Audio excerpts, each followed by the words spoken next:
The Spin-Off Podcast Network. Skinny are helping you show how smart you are with the 1Q quiz, an all-new, super challenging and super quick daily quiz built by the Spin-Off.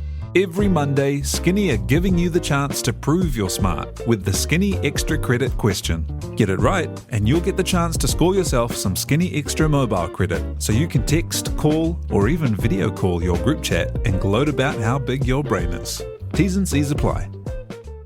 The Fold is brought to you by oOh!media, making brands unmissable and public spaces better across Aotearoa.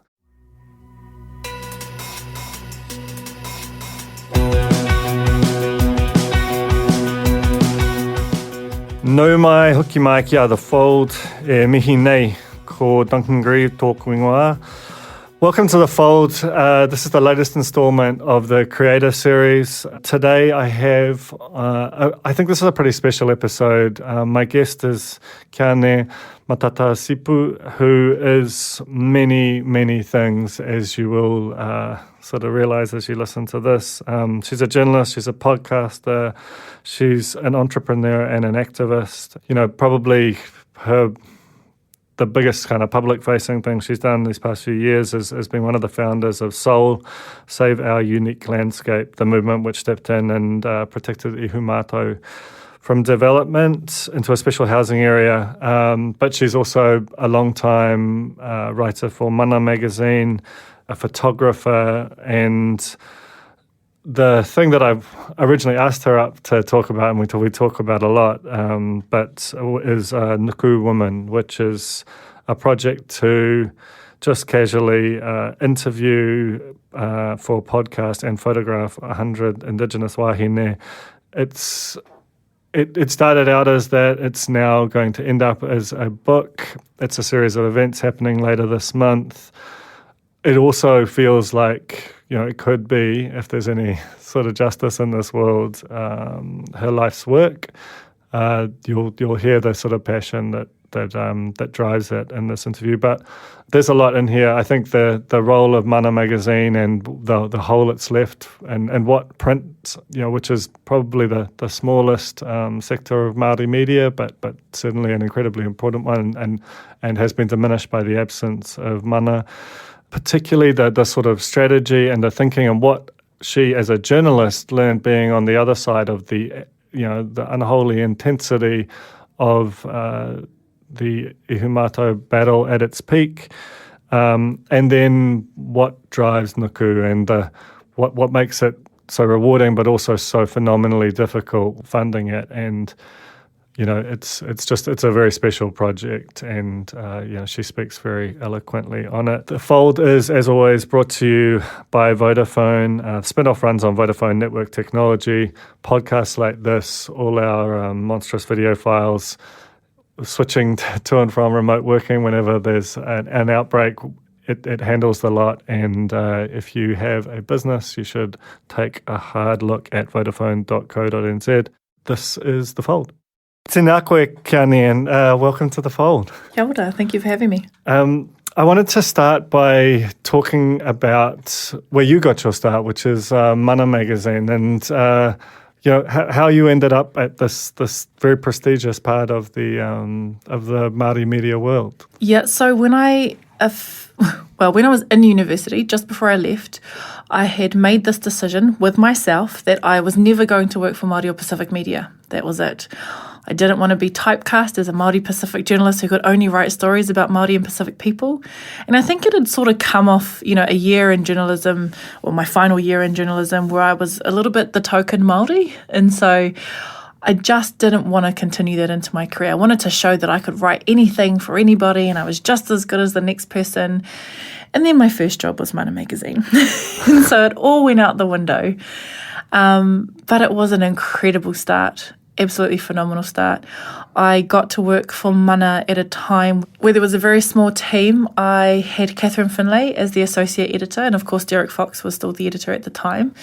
And we did have a production manager when I first started, but she left not long after. And so I took on all of these different portai, had all of these different roles, and learnt everything from the beginning to the end of magazine production, every single part of it, I was helping to production manage. I was helping to organise advertisers. I was writing. I was taking photos. I was not editing, but proofreading. I was able to have input in design and got a really good understanding of print and when you had to send orders off by and what paper stock and all of this sort of stuff. It was the best education I could have ever asked for. And I got to work with some of the most amazing journalists I'd ever worked with. And one of those in particular was Catherine Finlay. Absolutely incredible woman who taught me so much in those really early days of my career where you can pick up really bad habits or you can learn some really great things that you're going to carry on right throughout your life. And I was so privileged to have her influence me right at that, beginning phase. Yeah, and you think about the way that, mainstream organizations are starting to finally kind of pay more attention to Māori stories and to those perspectives. It feels like were it to be there, it almost like it went away just like a year or so before it would have really had a moment. It was just too early. And then I think about in the last week when Woman magazine did their Matariki cover and had all these, brilliant, amazing Māori women on the cover. And there's been so much hype around it. They're like, oh, this is so incredible that a mainstream magazine did this. I'm like, Māori magazines did that for decades. Like, where was the celebration when we were constantly putting Māori women on the cover? But it just, having a magazine around at this point, having a Māori magazine around at this point in time, alongside, what these mainstream publications are doing, introducing Māori content would just... I'm sad because it was just seriously on the cusp of what could have been an explosion of great, solid, exciting Māori print content. Whether it would have lasted COVID, I don't know though. I don't know. There was a lot of support around for media in the end from audiences and from government. But I just want to talk briefly before we get to Nuku, because I think that's such a fascinating topic, and there's a lot to get through there. But to talk about your role in Soul and the sort of the relationship that you had to media through your work out at Ihumātao. Mm-hmm. Yeah, do you want to just tell me about how that sort of, because you were right at the very beginning of that, and initially it was a story that only Māori media were interested in, and then suddenly it became this giant national flashpoint, and I'm sure at the peak of that it was an absolute inundation of attention, not all of it, good or well-intentioned, but do you want to just talk about being on the other side in some ways of the media equation through there? Yeah, so, my cousins and I sat around my kitchen table 6 years ago to just, make the decision to stop the development at Ihumātao. And we all came with different skill sets. And my skill set was media and comms and storytelling. Critical for this. And so when we look at how the campaign has run over the 6 years, we've had some phenomenal input by really amazing people, like Frances Hancock is one of them, who is an amazing writer and helped me with press releases and all of that sort of stuff. And so when we were first starting out in those first few years, you're right, we really only did get local community newspaper interest and then Māori media interest. And we'd really have to be fighting to get stories and, talking with reporters and sending in press releases and all of this sort of stuff. And then as soon as the eviction happened and it went live, media were constantly approaching us. And I felt like I had this really interesting role in that I knew both sides really intimately. I knew exactly what the media were after, how they operated, what kind of angles they might be running. And so I could almost predict what we needed to do and how we needed to, these are the key messages for tomorrow because this is what they're going to be asking. to pull the story forward in a way that was productive for you. And to be able to shift the story, to be able to navigate the different stories that were coming out of what was happening in Ihumātao and try and get us back on course. I was able to, I guess, when we have interviews on radio, when you're going live and doing radio interviews with radio stations who I might not name, but are quite racist. Who could they possibly be? Who could they be? Put your magician's hat on. But I think my experience in the media really helped me with those situations and to navigate conversations, because I was like, yeah, I know this game, like let's play. And sometimes it would just be really fun to be a journalist on the other side because I could play the game.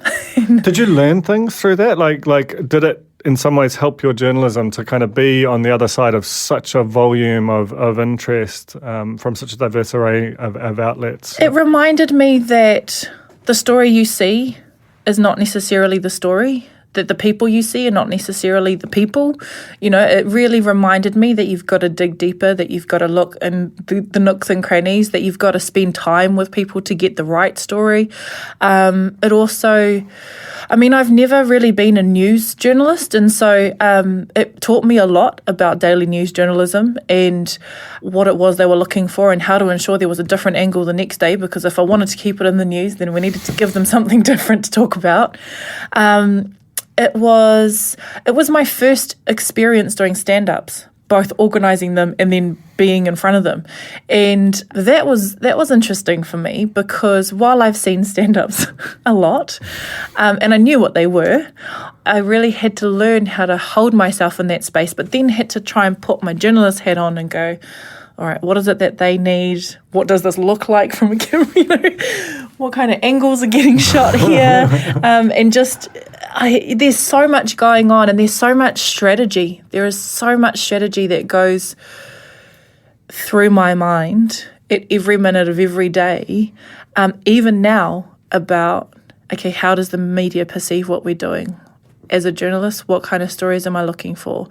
Right now we're really tired, and we haven't been doing a lot of interviews, and it's been really nice having a break. And so it's, do we need to do any more? What is this going to look like? When journalists call me and I say no, what does that feel like as a journalist?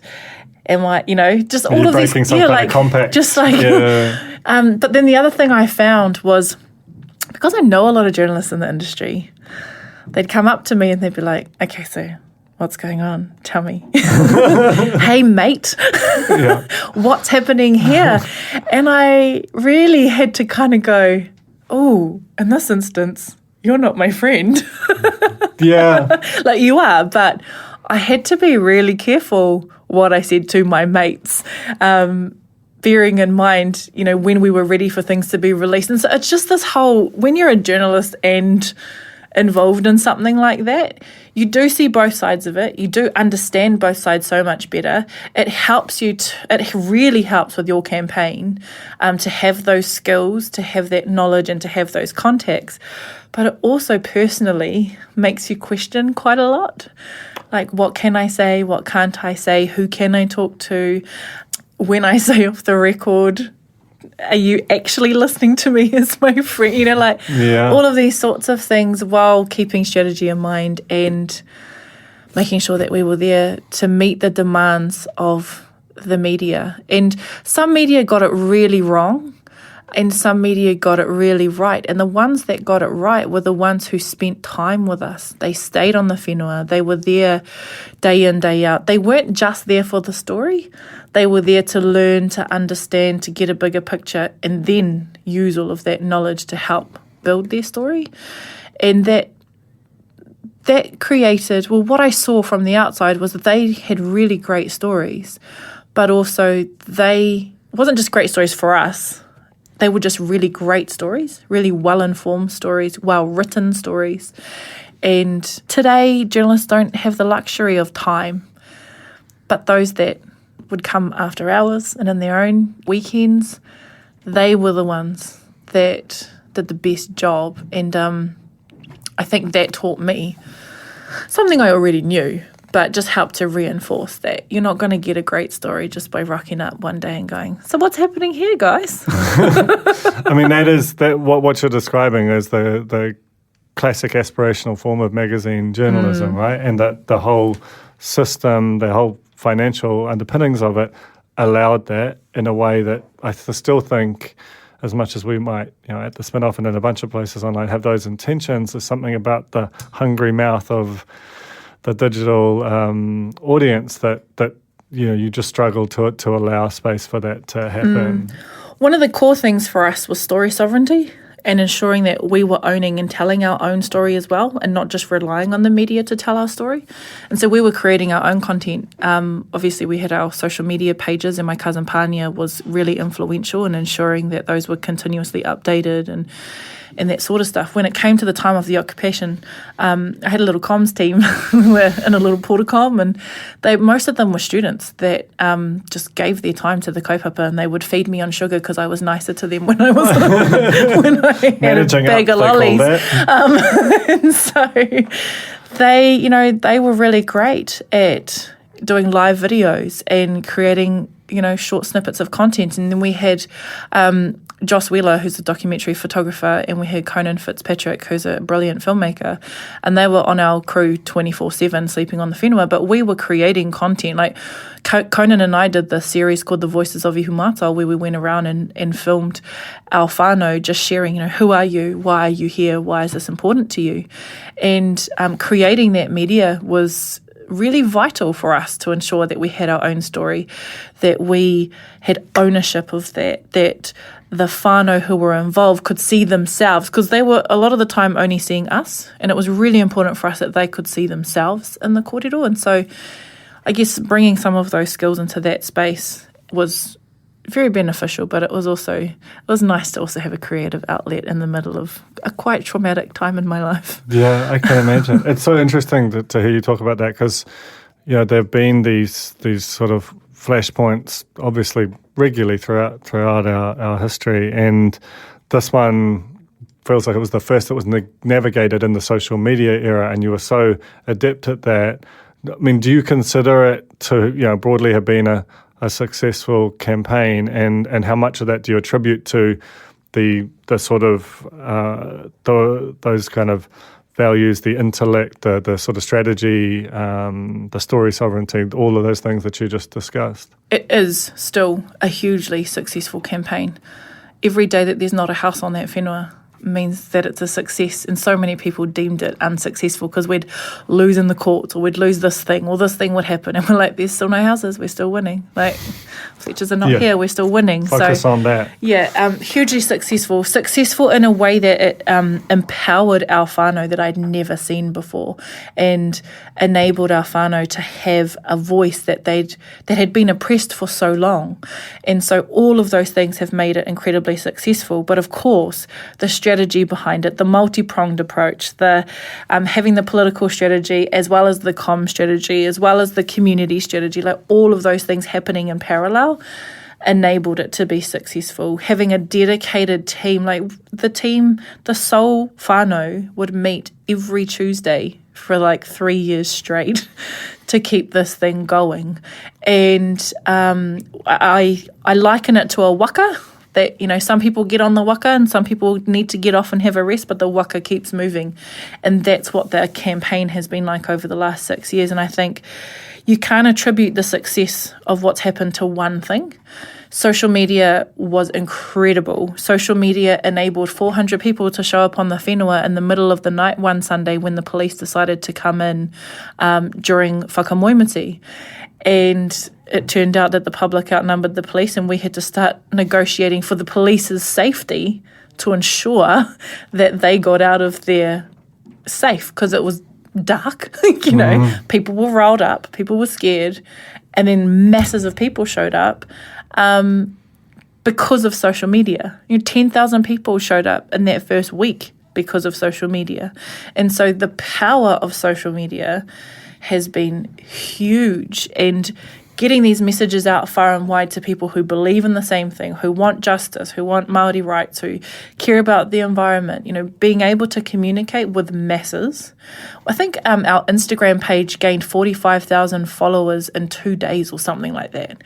It was just incredible. And all of those things, as well as, very targeted strategies for certain things, enabled that to happen. And I think the fact that we were able to look at the media, see how much power and influence the media had in putting pressure on the government. And then riding that wave was fun. Not necessarily at the time, but there were moments where I was like, this is going to happen, guys. You can see it and you can feel it. And it doesn't matter that there's this group of naysayers on this side. When I monitor this lot of media, and when I monitor this feedback, and horribly when I monitor the comments, this is the direction that we can see it going, and it's going to happen. And we were able to leverage that. It feels like it's kind of created a bit of a manual for any future people in this era, to navigate a similar situation, to make it something that everyone involved, and ultimately the politicians who you're seeking to, or other sort of stakeholders of power who you're seeking to influence, have no choice but to engage on your terms. We'll just take a very quick break and be back with more from Qiane, Matata-Sipu on The Fold shortly. The Fold is brought to you by O Media, making brands unmissable and public spaces better across Aotearoa, with over 4,000 out-of-home advertising sites nationwide across both street furniture and retail centres. I'm super grateful to O Media for enabling us to make unmissable connections with Kiwis. Ready to rediscover the joys of cycling? With over 300 kilometres of cycle paths across Tāmaki Makaurau, jumping on your bike and going for a ride is such a fun way to discover the city from a different perspective. Cycling is getting more and more popular across Auckland, so now's a great time to join the hype and give cycling a go. Head to at.govt/cycling to find your nearest cycleway today. Kia ora and welcome back to The Fold. I want to talk about Nuku, which is in terms of its, almost couldn't be more different in terms of the pace and intentions of it, and yet came, I guess, was it in the aftermath of the... Tell me about it and where it came from and what its intentions are. So I launched Nuku in January 2019. I started creating the first 10 podcasts in November the year before. And it came from a couple of different things.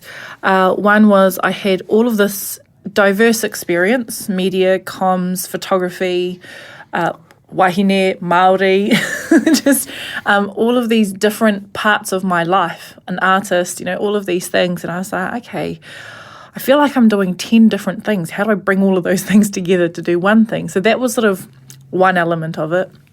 Another element of it was I had actually thought about starting my own magazine and had a conversation with my grandmother who helped raise me. I was raised with her and my grandfather in their home, and I'd had this real, intense series of conversations with her that I was going to start this Māori magazine.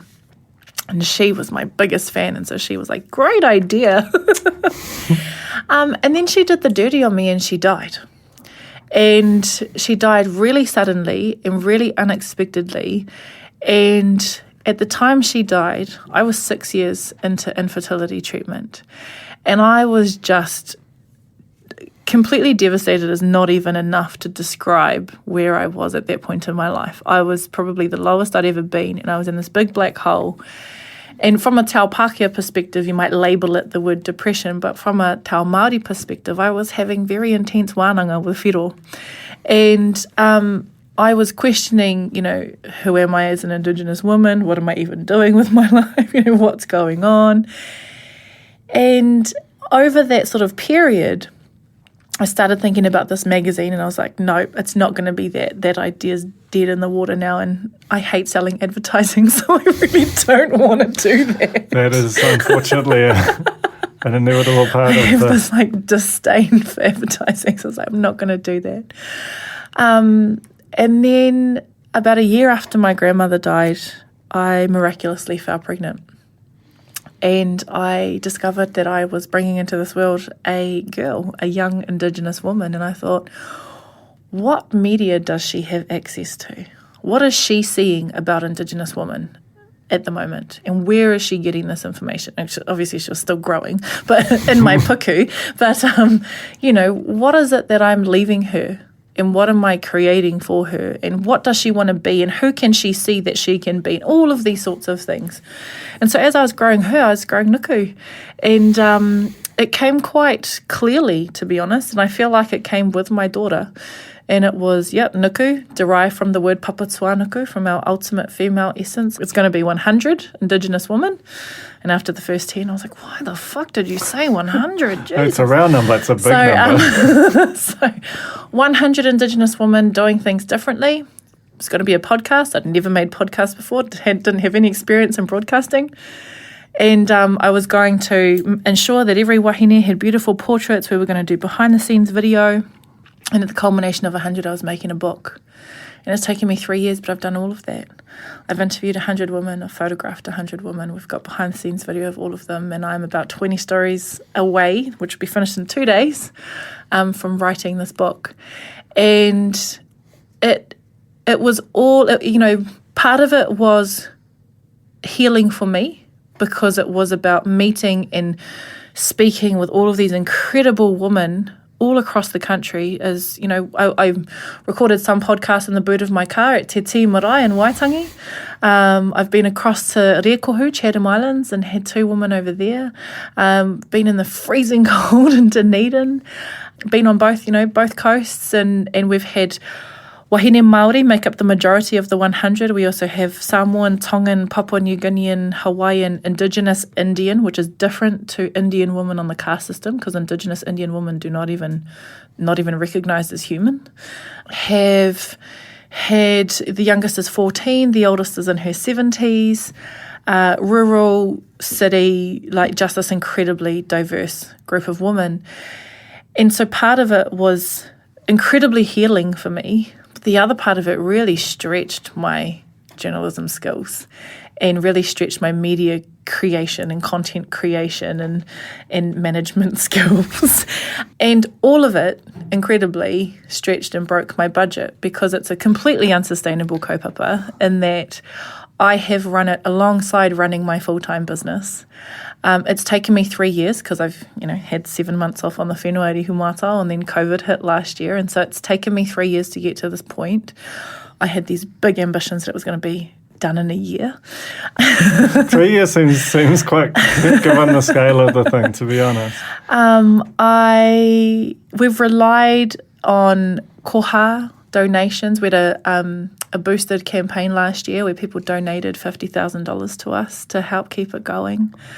We've had a couple of grants from Creative New Zealand, Foundation North, the Tyndall Foundation, just not big grants. Nothing we've received has paid, in full for anything that we've created. However, they've been enough to just get us over the hurdle. And so at the moment, the most recent grants that we received helped me finish interviewing the last 100. And it's been a fucking awesome project to be a part of, and it's grown into a movement that I now need to try and figure out where it goes to next, because the original goal was, ticking off all these achievables. And once the book is out, which will be about October this year, I would have done everything I set out to do. And so now I've got to figure out where to next. I was going to ask about that, because it is just sort of, it's an enormous scale project. You can imagine a whole media company doing nothing but that. I mean, in some ways that's what's happened. I imagine it. but it also does sort of, one of the things I find so fascinating about it is is how do you define it? It's not a media. It's not quite a magazine. It is a podcast series, but it's a lot more than that. But it also has the feeling of this kind of found network of people who are sort of, who you have sought out, but, that could collectively kind of do, there's so many directions you could take it, and I'm sure that's what you sit with all the time. Yeah, there are so many things. Storytelling is the core of who I am.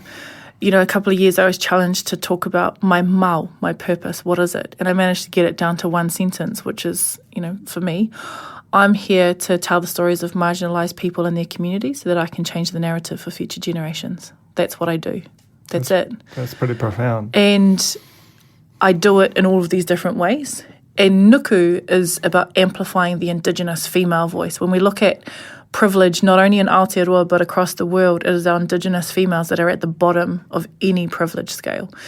And these are the voices that are actually changing our world. These are the voices that are keeping us alive in the world. These are the voices and the people and the mahi and all of that sort of stuff that are creating a future where we are all going to thrive, because these are the voices who are protecting Papatua Nuku, who are, have got such incredible values in everything that they do in their businesses and their community work. And so by supporting, amplifying and championing Indigenous voices, we're creating a better world.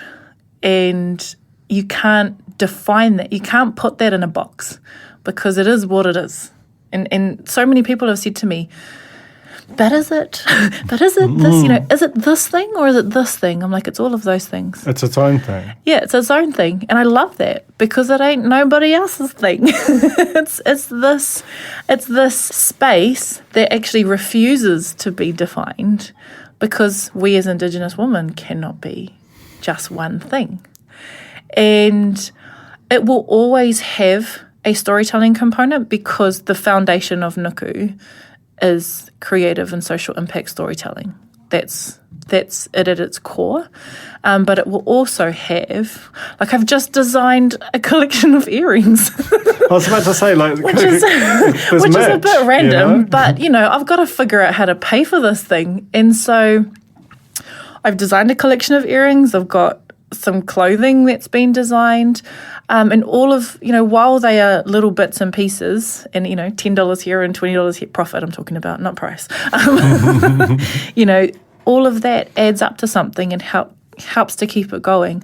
I say it as a joke, but it is completely unsustainable. I have run myself to the point of exhaustion, and I really don't know how I will continue doing this, because I have run it at a deficit alongside trying to run a full-time business to pay my bills. But it is needed in this, it is needed in this industry. It is needed in this country to hear how Nuku has impacted people. People send me emails and they send us private messages on social media, and half the time I will read it and I will cry, because the impact that these women's stories, their authentic, uncut, stories where they have story sovereignty, you have that note, have had profound impact on people. Yeah, I was going to say, you have that note in the notes of the podcast saying take a break if you need to, because there's weight. Yeah, and some of them you do. You just have to kind of push pause and have a rest and then come back to it a little bit later, because there are some heavy conversations that happen. And I don't shy away from that, because we need that. We need to be able to have authentic conversations. We need to be able to sit here and say it as it is. We've been so censored in the world for so long that we think taking photos of our food and putting our flash clothes on social media is the cool thing. And it's like, no. Talking about things that matter is the cool thing. That's how we're going to change the world. That's how we're going to create a better space for our tamariki and mokopuna. That's what I want my daughter to grow up and see. And I suppose it's a little bit selfish, but I've made that for her. And if it's for her, then it's for your kids too. And we really, I just need some rich investor who wants nothing from me but to support the creation of Nuku. Because it feels like it's not, as much as it's done for now, it also feels like it could be a life's work for you if you were able to figure out that sustainability piece. My dream would be to drop everything else and just do Nuku. That would be my dream. I love working with my clients, and I love doing all the other stuff that I do. I'm the comms manager for my marae and my iwi and all these other things, and I do love that. And I'll probably still do that in a sense, and I'll probably still freelance and write columns and all that sort of stuff. But if I could focus 100% on Nuku and just make that, I will die a very happy woman. It's a beautiful place to end it. Thank you so much for coming up, Qiane. story is extraordinary, and anyone listening, please go and seek out Nuku and support it if you can. There's a button to do that. Yes, there's a button for koha. Kia ora, thank you so much. Kia ora. That was The Fold, brought to you by our partners at O Media, making brands unmissable and public spaces better across Aotearoa. Huge thanks to O Media for sponsoring this episode of The Fold and enabling us to make unmissable connections with Kiwis.